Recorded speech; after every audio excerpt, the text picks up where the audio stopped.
Hello everybody, this is the John Crow, and in this short video I just wanted to kind of point out something I was coming across today when it comes to exporting objects from VoxEdit.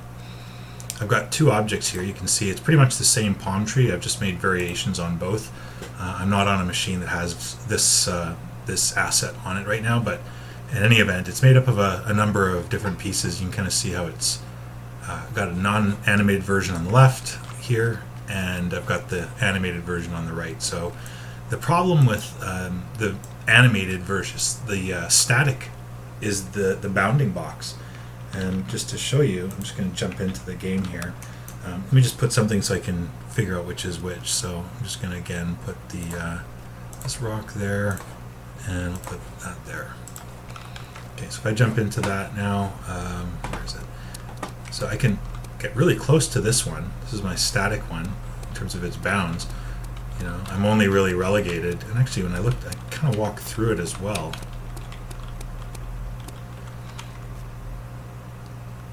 And if I look at its object, I've got no collisions on, so I'll turn those on. And I still have no problem, right? Now I'm actually, against the collision of the object itself.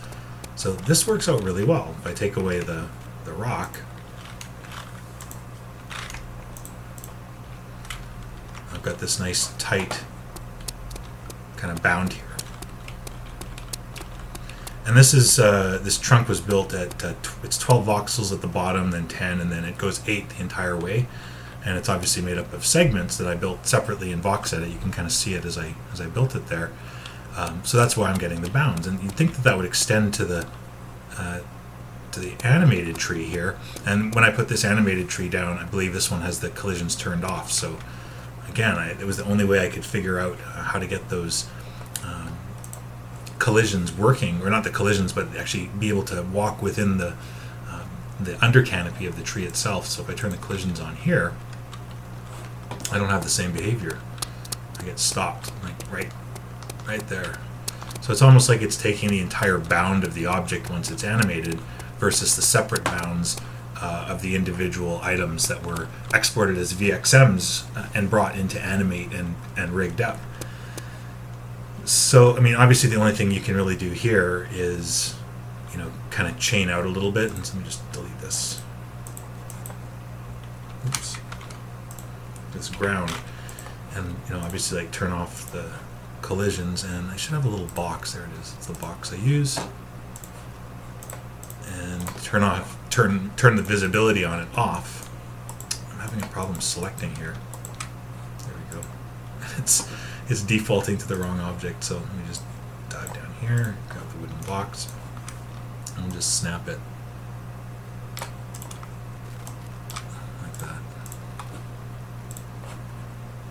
And we'll make this one invisible, turn off the, and I'll even build it up a little bit sometimes if you want to get a little bit more interactive. You could put some kind of invisible boxes up here so the character could bounce around in the canopy, but in any event, that's the only way I can really think about to deal with it.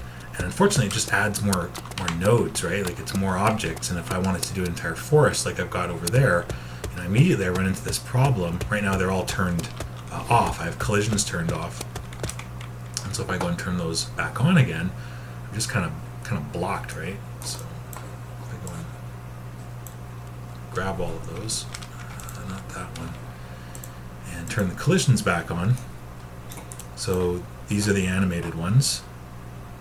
I think these ones over here aren't, but I'll show you that in just a second. So as I go and run over into the animated trees, it's kind of really subtle.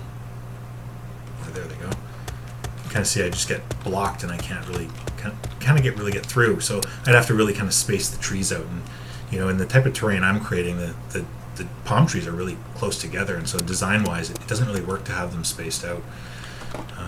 And then again, the only other way you can really solve that is if you don't want to go the route of having more realistic trees in terms of movement or anything like that, then you just go with the complete static set, which is what I've got here.